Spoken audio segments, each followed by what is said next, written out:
Latin Esdras. This is a very interesting book. It's also known as 4, 5, 6 Ezra, 2nd Esdras, 3rd Esdras, the Prophecy of Ezra, the Apocalypse of Ezra, the Prophet Ezra, and the Apocalyptic Esdras. So that was actually a very big challenge in doing the research, but hopefully by the end of this presentation, you can kind of get a sense of how, of why, or how those names correspond. So these are just two remarks from some people about the book of Latin Esdras. So one guy says that of all the Jewish apocalypses, this is the sublimest and most pleading. And then we have another guy who wrote in 1920 that the book which they name is, we may be sure, that known as 4 Esdras or 2nd Esdras of the Apocrypha, which with Enoch is the most famous of all apocryphal apocalypses. So obviously there's hype around this book. So here's some background. Esdras is the Greek or Latin version of the Hebrew name Ezra. And so this book, Latin Esdras, has 3 sections: 4 Ezra, 5 Ezra, and 6 Ezra, just like how you saw on the title slide. So it's pseudepigraphical, which means that we don't know who wrote it, or in this case, multiple authors, so multiple unknown authors. And so we have in 4 chapters, 3 to 14, this is the main bulk of the text, and it's called 4 Ezra, and it's most likely written by a Palestinian Jew. And then for chapters 1 to 2, which is also known as 5 Ezra, it's written by an unknown Christian. And for chapters 15 to 16, 6 Ezra, it's also written by an unknown Christian. So the genre of the book is apocalyptic. So this just means that it relates to describing end times. And it was composed in about 80-100. Scholars have differed in their estimates, but it's usually in a range between 81 to 120 AD. So you'll have to forgive me in advance for a lot of the text, but I'll try to not read all of it and just go through the main highlights. So how can we estimate the date when it was written? So we can look at the opening verses of chapter 3, verse 1 to 2. Remember, chapter 3 is the start of 4 Ezra, which is the main bulk of the text. And these verses refer to the fall of Jerusalem in AD 70. And here are some verse references. We'll take a look at the text later. And then there's also a vision. So 4 Ezra also has 7 visions, and one of those visions is a 3-headed eagle. So I'm just going to read a quote from Michael Stone. If the 3 heads in Ezra's eagle vision, chapter 12, that appear immediately before a description of the end, are coded references to Vespasian and his 2 sons, Titus and Domitian, the book will have been composed during the year of Domitian, 81 to 96 AD. And this corresponds to the reference to the 30th year after the destruction of the city in chapter 3, verse 1. Although that verse can also be recalling Ezekiel 1:1 as a way to kind of highlight the character of Ezra, since Ezekiel 1:1 is after the first temple destruction, not the second temple. So based on the 3-headed eagle vision, that's why some scholars think this is written during 81 to 96 AD, which is after the second temple destruction. And this is just a note at the bottom where it says that by locating the point in which the author moves from recounting actual past history as future prophecy to real future prediction, when the author's prediction moves beyond the course of history, he knows we may discover the author's date. In the case of 4 Ezra, which is Latin Ezra, the identification of the eagle's heads in the eagle vision as the Flavian emperors leads us to the conclusion that the work was composed in the time of the Roman Emperor Domitian. So this is just a snippet of the 3-headed eagle vision. And basically it says, as for your seeing 3 heads at rest, this is the interpretation. In the last days, the Most High will raise up 3 kings, and they shall renew many things in it, and shall rule the earth and its inhabitants more oppressively than all who are before them. Therefore they are called the heads of the eagle, because it is they who shall sum up his wickedness and perform his last actions.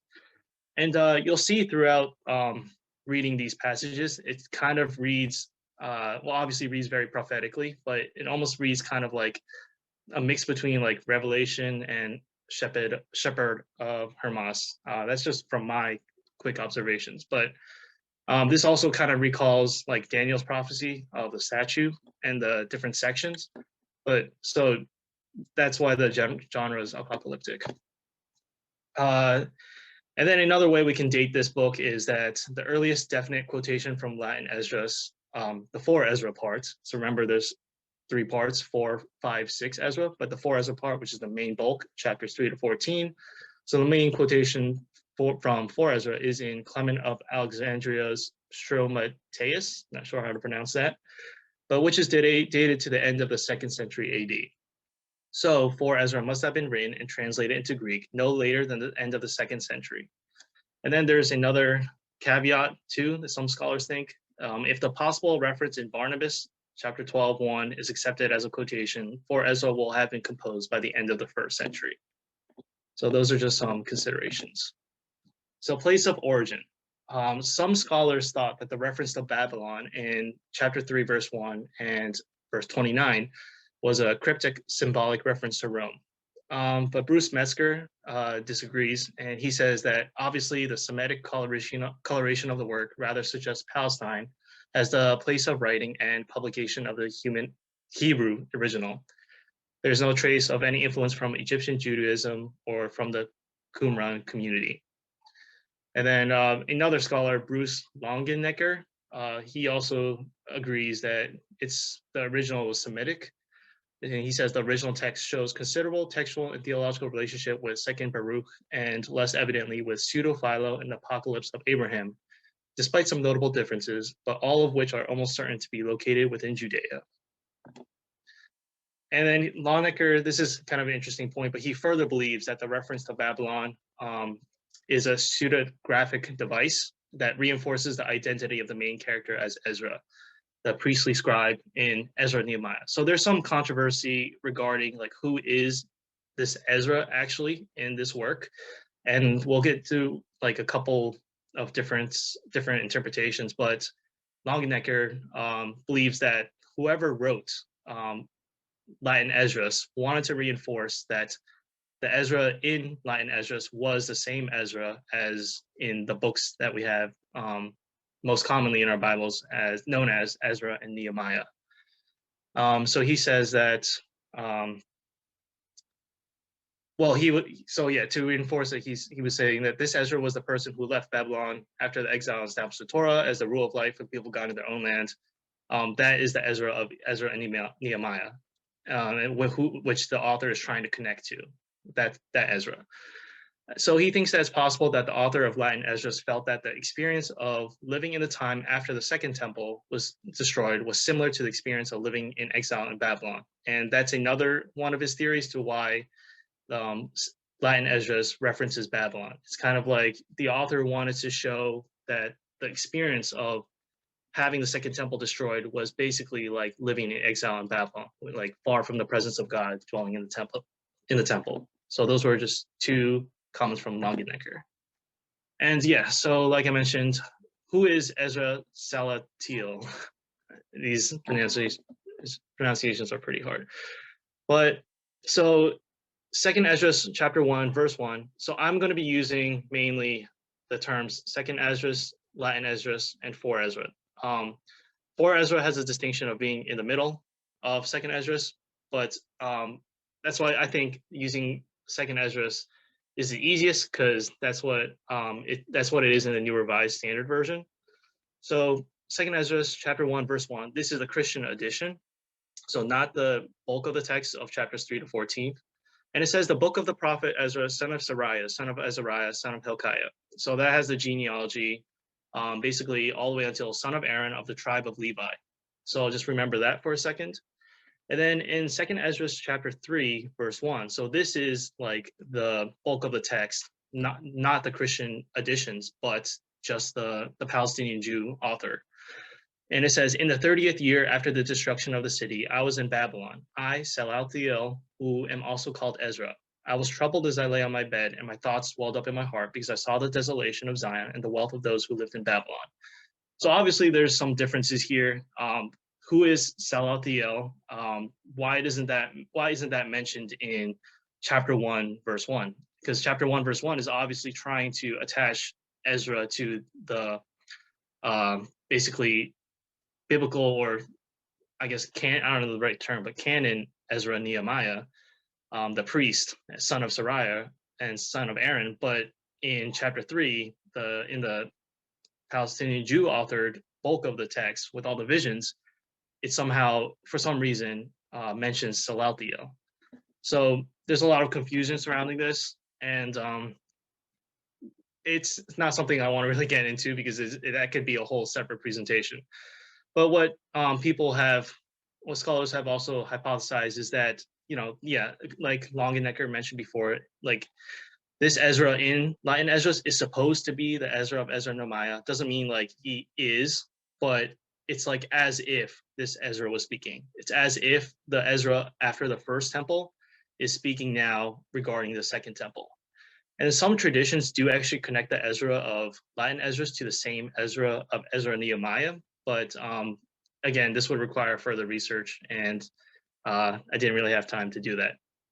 And then the Salathiel part is interesting because it appears in genealogies in 1 Chronicles 3:17 and Matthew 1:12. And it also appears in Luke, but apparently even regarding the name Salathiel, there's discrepancy, or there's like controversy on interpretation and stuff like that. So for now, I guess we'll just put that to rest, and then we'll actually just continue with the history of this text. So like I said, chapters 3 to 14 is the main bulk of the text, and it's referred to as 4 Ezra. The Semitic original is lost, as well as the Greek translation of it. However, we have 8 daughter translations of the Greek translation. So remember, so scholars today think that there is a Semitic original, then there was a Greek translation of that Semitic original, and then there were 8 daughter translations of that Greek translation.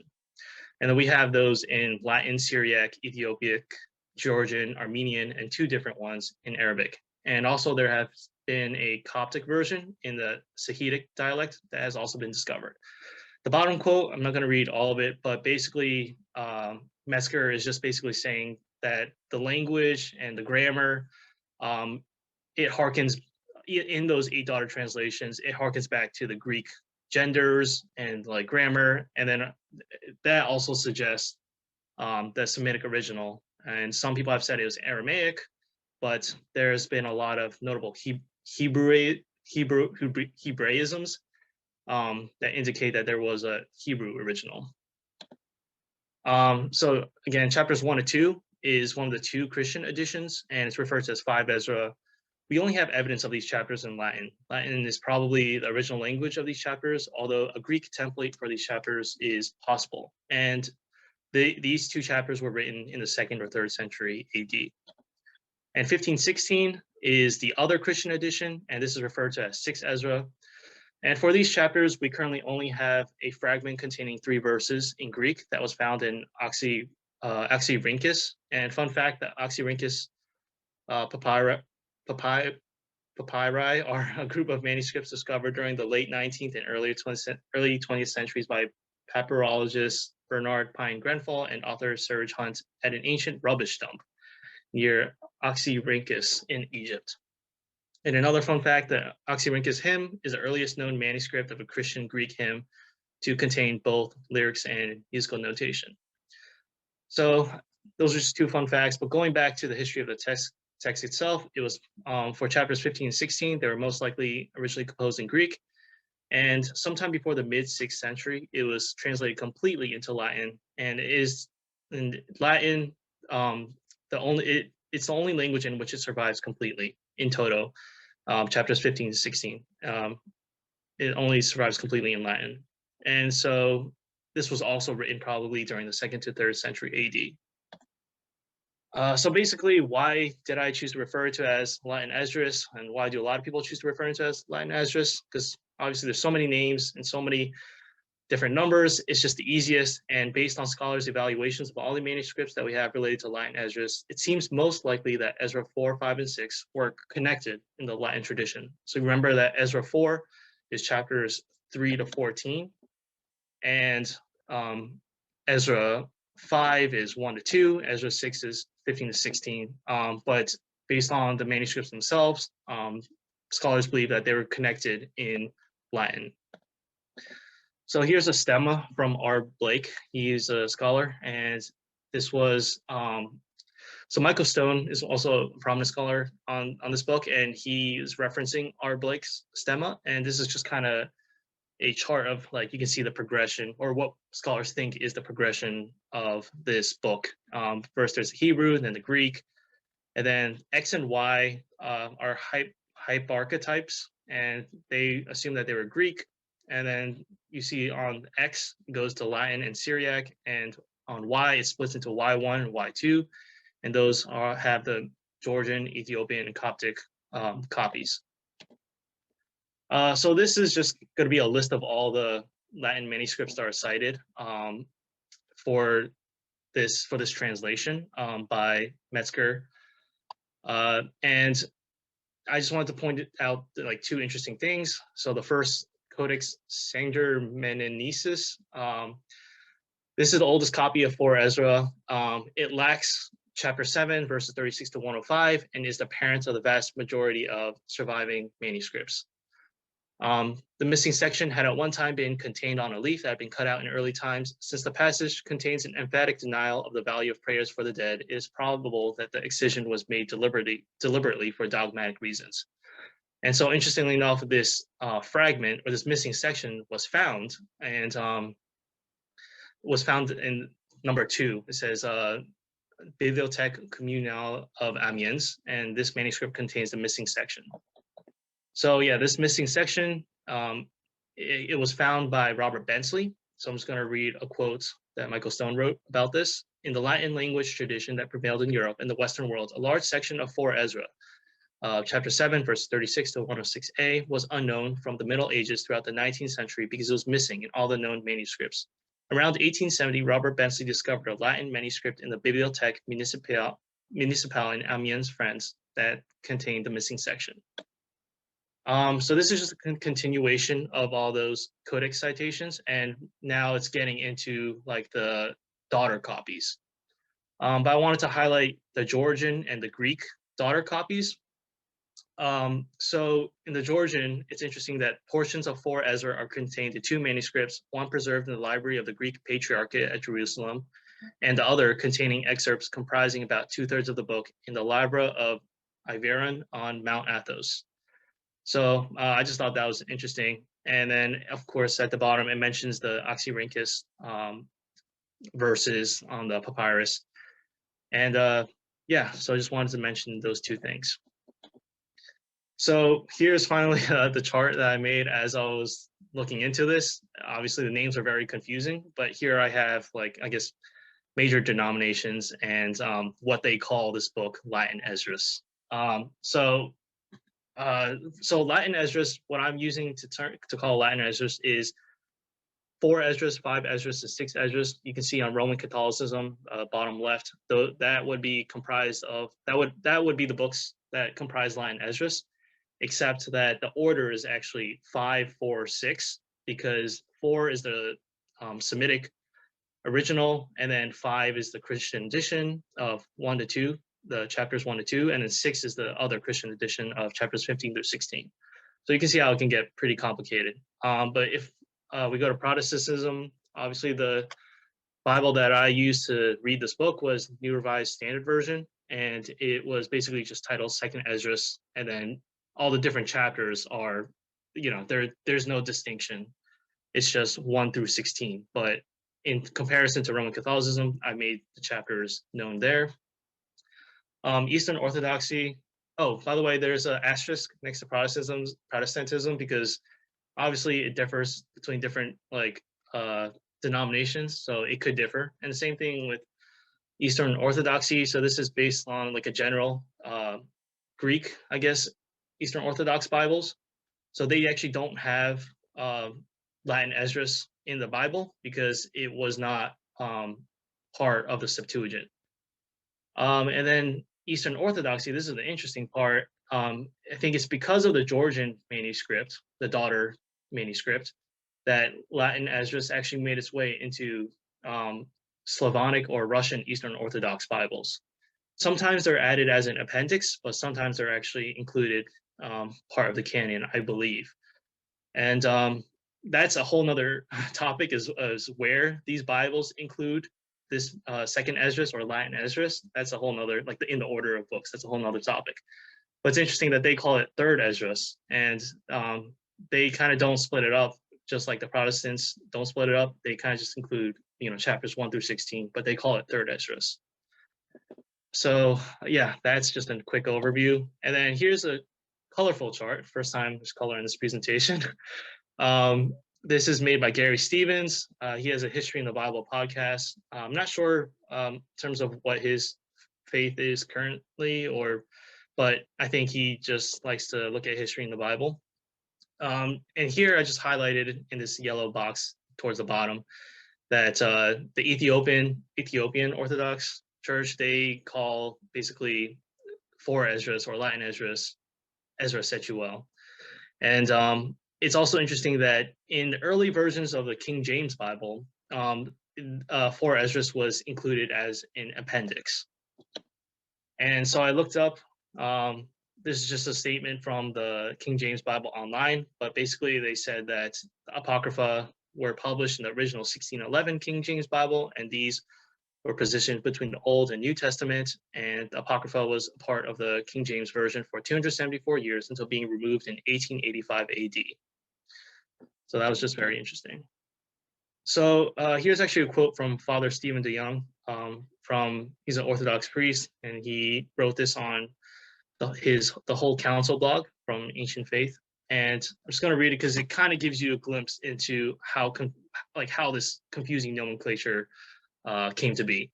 So regarding the title of the text, the various texts associated with the prophet Ezra were enumerated by Second Temple Judaism and the ancient church in various ways. In most English Bibles, one will find the books of Ezra and Nehemiah in the Old Testament representing this material. Originally, what are now known as Ezra and Nehemiah were originally contained and preserved in one scroll. These were later divided into First and Second Ezra, with the latter being renamed Nehemiah. Within the Greek Old Testament tradition, there is another text, First Esdras, which represents an earlier stage in the development of the Ezra and Nehemiah text. First Esdras in the Greek tradition reproduces the last 2 chapters of Second Chronicles, followed by the majority of the text of Ezra, though in a different order. In the traditional Greek numbering, then, First Ezra is this composite book, Second Ezra is what we now call Ezra, Third Ezra is what we call Nehemiah, and Fourth Ezra is the text that we are now preparing to discuss. In the Latin numbering, St. Jerome translated Ezra and Nehemiah as one book, entitled First Esdras, and the book we now prepare to discuss, he entitled Second Esdras.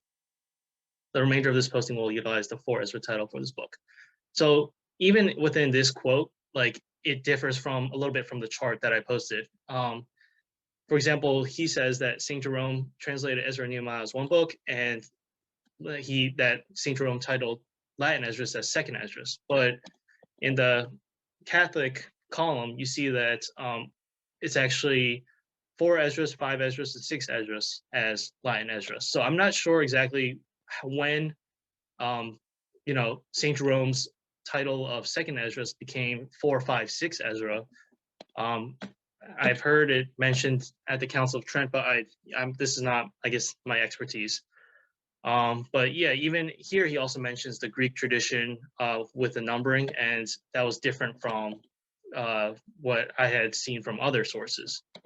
So obviously this name is very confusing, and hence I'm just going to use Latin Esdras, but just a reminder that sometimes you'll see 4 Ezra, and that only refers to chapters 13 to 14 3 to 14 of Latin Esdras. Just felt like it needed to clarify on orthodoxy. This is just from his same blog post. Though there is clear agreement on a certain set of books and their authority across all Orthodox tradition, the exact list of books found in published Orthodox Bibles will largely be a function of the language tradition from which that Bible comes. Many of the books of the Old Testament, which all of the local churches agree are authoritative, are not read from publicly in our present liturgical life, which further complicates the issue of the canonicity of certain of those books. And he refers to 4 Ezra. It is likewise found in Ethiopian, Armenian Old Testaments, and importantly for the Orthodox Church in the Georgian, through which the text found its way into the Slavonic biblical tradition. It has been included in every approved Slavonic and Russian printed Bible. 4 Ezra is therefore a text at the fringe of the Old Testament tradition, either just in or just out, depending upon the linguistic tradition of orthodoxy in which one is located. So that's just kind of a quick summary, because sure that chart was pretty confusing, but it kind of gives a good context to that chart. So moving away from that now, this is an interesting point. Published in the the Oxford Handbook of the Apocrypha. This was actually published a couple months ago in 2021. I think it was in May, but I think this is Shana Scheinfeld who is writing. For Ezra was not preserved in Jewish circles. Like other apocalypses of the same general period, such as Second Baruch and the Apocalypse of Abraham, For Ezra fell into disuse among Jews. Instead, its afterlife is due to Christian adoption and preservation. It was read and quoted most extensively by Ambrose, but it was also cited by Jerome, Clement of Alexandria, Tertullian, Cyprian, Commodianus, and the Apostolic Constitutions. Among the myriad of ideas found within For Ezra that are compatible with late 1st, early 2nd century Christianities are its eschatology, its understanding of Adam's sin, evil heart as the origin of human sin, and its redefinition of who constitutes Israel. So we'll look at those passages, the topics that she just mentioned. But it's interesting that that Latin Esdras was cited by certain church fathers and also in the apostolic constitutions. And I thought it was interesting because you'll see Jewish scholars, I believe, nowadays, like go to the New Revised Standard Version to look at For Ezra, because this would have been lost, likely, if it was not reproduced by Christians. So here's just a list of some, I think this, Michael Stone, he lists certain quotes of For Ezra in certain texts. See in the bottom left over there. You can check those out, I guess, on your own time. But some scholars debate on, how much is considered a quotation or like a reference. But there's a lot of resources regarding like the references, and you can check them out for yourself. So yeah, hopefully by this time you're not asleep, because that was a lot of history and a lot of text. But now we get to look at more text, but now this is actually from Second Esdras and these interesting passages. So one of the most notable passages is there's a creation account, and it's in Second Esdras chapter 6, and it basically goes through the days of creation. But the most notable one, I think, would be verse 42. Says, on the third day you commanded the waters to be gathered together in a seventh part of the earth. 6 parts you dried up and kept, so that some of them might be planted and cultivated and be of service before you. So I mean, we don't get that in Genesis, and it's just a very interesting quote and a very interesting verse. At first, I thought of like 6 parts you dried up. I thought of like continents, and like if you think about it, you could argue that there are 6 major like land parts that are dried up, or like continents. And then the one part would just be the ocean, which kind of like, it's not collected into a part. It's just one big part. So, and if you think about like the known worlds in AD 100, if that's the date you're going with, they wouldn't know about all the different continents. So I thought like this is very prophetic. So this was actually maybe not how it was interpreted, because here's a fun fact about Columbus, because he saw that verse differently. So Columbus estimated the size of the Atlantic Ocean partially from reading his Bible. He had read in the second book of Esdras in Apocrypha that God created the world in 7 parts, 6 of them dry land and the 7th water. He thus calculated that the ocean separating Portugal from Cipangu, or I guess Japan, was 1/7 of the Earth's circumference, or about 2,400 miles. He figured that by sailing 100 miles per day, he could reach the Indies in 30 days. So yeah, you could definitely read more about his calculations on that. But that was from Christianity Today. And then there's just a short passage from Britannica that says also that Columbus also read the seer Salathiel Ezra in the books of Esdras from the Apocrypha, especially Second Esdras 642, which was the verse we just read, in which the prophet states that the earth is 6 parts land to 1 of water, thus reinforcing these ideas of the proportion of the land to sea crossing. And then from that blog post from Father Stephen DeYoung earlier, he also mentioned that Christopher Columbus cited For Ezra 6:2 as one of his proofs of the world's composition in its appeal to the Catholic monarchs for funding.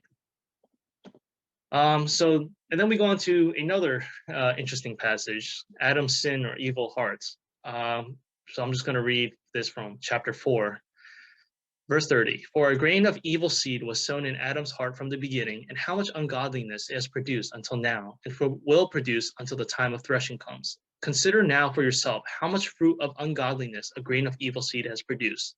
When heads of grain without number are sown, how great a threshing floor they will fill. So I think the most interesting part is it says that for a grain of evil seed was sown in Adam's heart. And there's a lot, I guess, talking about sin and humanity, especially since, this was likely composed after the destruction of the Second Temple, and people are kind of wondering, like, what caused that temple, the Second Temple, to be destroyed. And so a major portion of the book is Ezra, like the character of Ezra, asking an angel named Uriel all these questions, like, about the human condition, like, why do we sin? Where does sin come from? And, like, what can we do knowing that we have sinned, and stuff like that. Continuing on the same topic, this is in chapter 7. So basically, Ezra is speaking here, and he says, this is my first and last comment. It would have been better if the earth had not produced Adam, or else, when it had produced him, had restrained him from sinning. So this is kind of a very, like, why was man created and then allowed to sin? And he asks all these questions, and in verse 48 or 118, because remember, chapter 7 had the excised or missing segment, and then later was refound. So it says in 48, "O Adam, what have you done? For though it was you who sinned, the fall was not yours alone, but ours also, who are your descendants."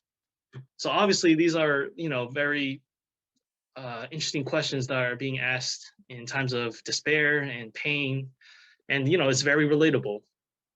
And basically he just describes, sin and iniquity, and basically he's complaining about being able to sin.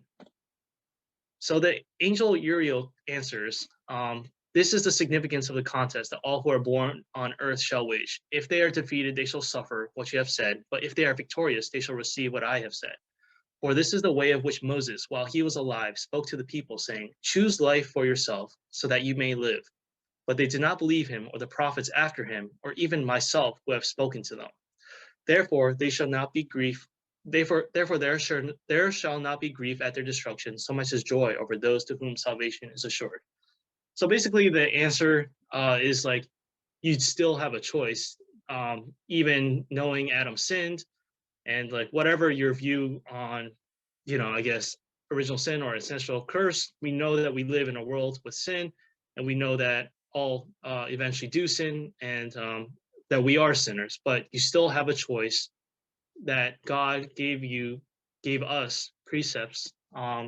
God gave us the law, and from the Christian perspective, God sent his only son to die for us on the cross and resurrect and claim victory over death. So God gives us the tools to defeat sin. It is your choice now to take those tools and actually use them in your personal lives. So I just wanted to mention this really interesting podcast on the human condition and sin, mainly focused around those verses, and it's from Dr. Miriam Brand. I think she's a Jewish scholar.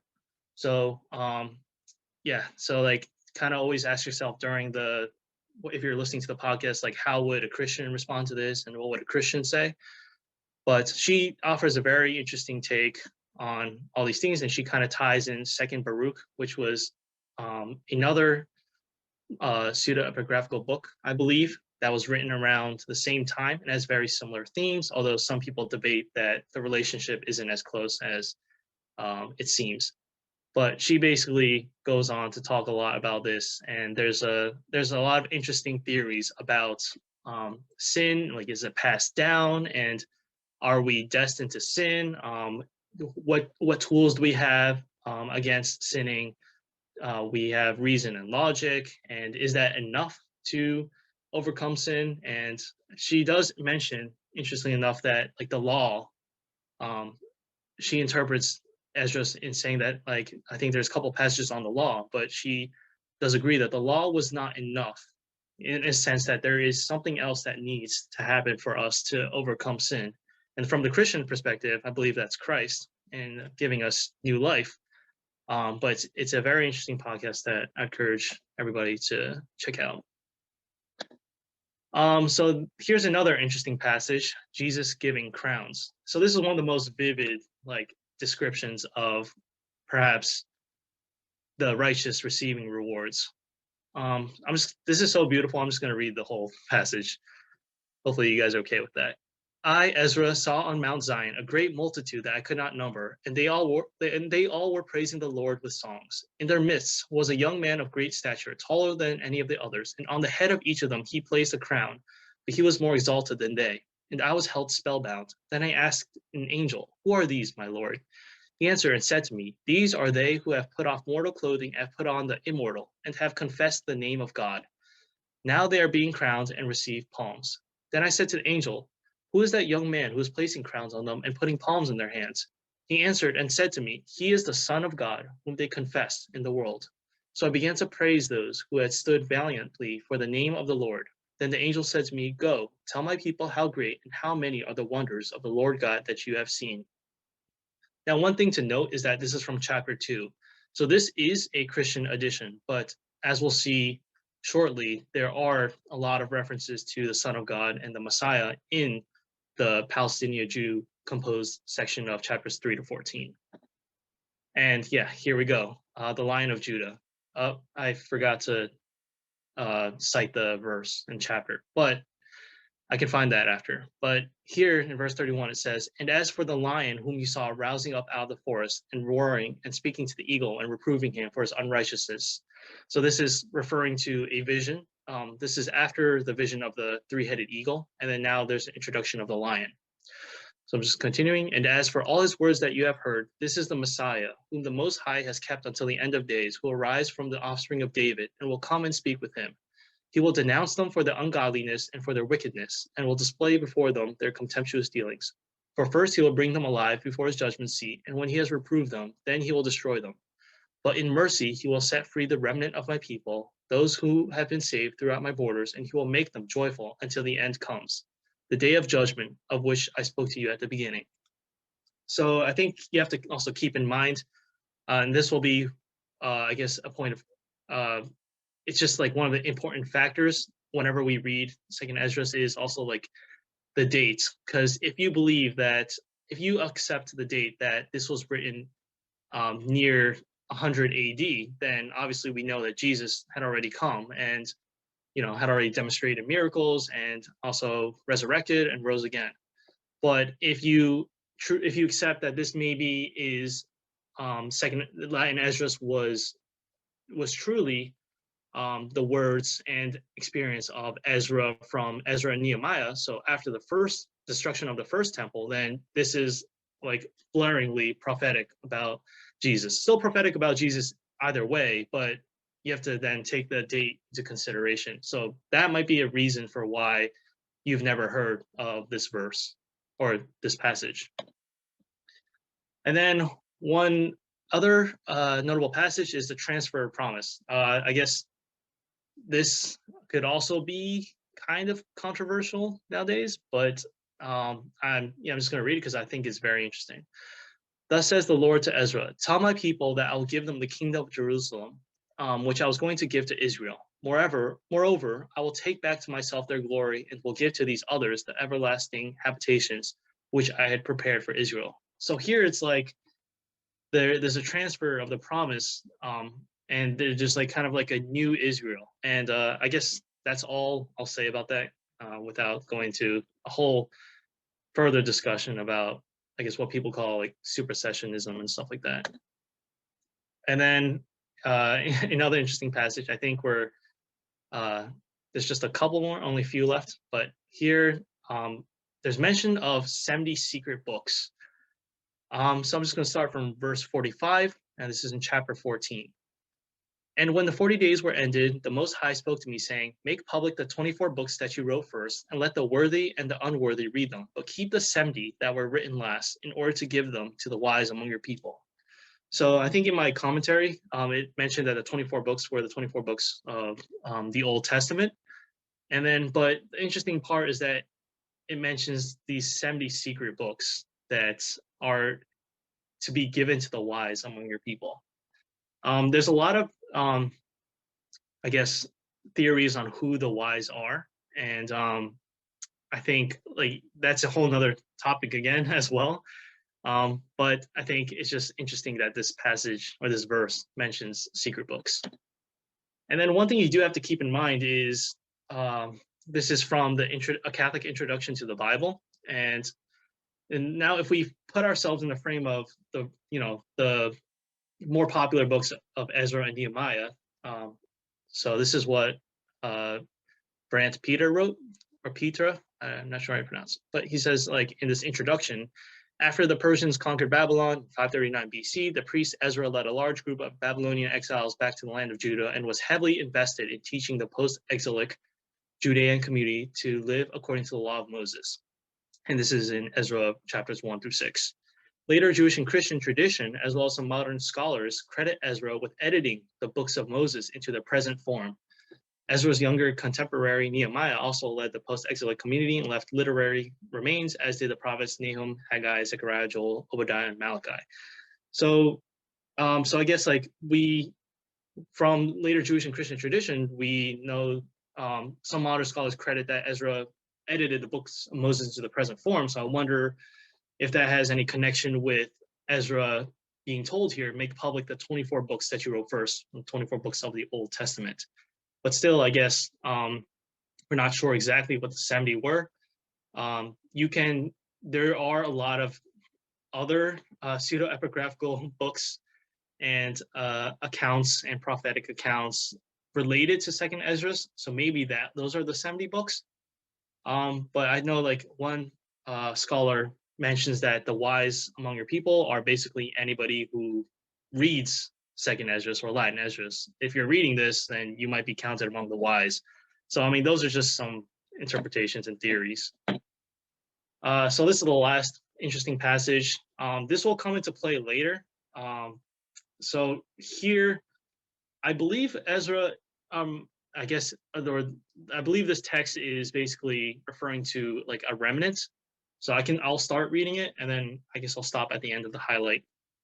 After 7 days, the thoughts of my heart were very grievous to me again. Then my soul recovered the spirit of understanding. I began once more to speak words in the presence of the Most High. I said, O sovereign Lord, from every forest of the earth and from all its trees you have chosen one vine, and from all the lands of the world you have chosen for yourself one region, and from all the flowers of the world you have chosen for yourself one lily, and from all the depths of the sea you have filled for yourself one river. And basically it goes on to describe with imagery like choosing one out of many and like narrowing it down to one. So yeah, I think you could take this to mean the remnant, because you can see at the end of this passage it says, and now Lord, why have you handed the one over to the many and dishonored the one root beyond the others? So you think of Israel when you read this, and scattered your only one among the many. And those who oppose your promises have trampled on those who believe your covenants. If you really hate your people, they should be punished in your own hands. So Ezra here is lamenting that the chosen branch of Israel is being given over to its enemies, and they're essentially being punished by their enemies instead of directly being punished by God. At least that's how I interpret it just from these couple verses. But keep that verse 24 in mind. So this is basically near the end of my presentation. So like, what is our evaluation of Latin Esdras? Well, I think Theodore Berggren, who's also a very prolific scholar on this, he basically writes, and this is from the introduction to Second Esdras in the New Oxford Annotated Bible. Because of its position on the margins of the canon, Second Esdras has not received a great deal of interpretive attention. Traditional exegetes generally interpreted Second Esdras as a genuine prophecy of future events by the biblical figure Ezra. Modern scholars, however, tend to regard it as prophecy formulated after the fact, or as inspired by historical exigencies of the periods in which the book's components were written. All three parts draw heavily on earlier biblical sources, as the references and the annotations make clear. So yeah, if you want to read Second Esdras or Latin Esdras, you can go to Bible Gateway. You can choose the new revised standard version, and or you can go to the New Oxford Annotated Bible online, and you can read the verses, the passages, and you can also see like the footnotes where they try to link the where these verses draw upon on earlier biblical sources. So yeah, that's it for my presentation. I hope I represented this book accurately. It was very confusing to do, but yeah, I think I would encourage people to read it for those really prophetic passages about Jesus and just the beauty of those passages. Obviously, we should read these books with care, but also always to expand, I guess, our literary horizon of how we can glorify and honor God through these readings, and maybe just you know these books could be profitable for reading in one's personal walk with Christ and in faith.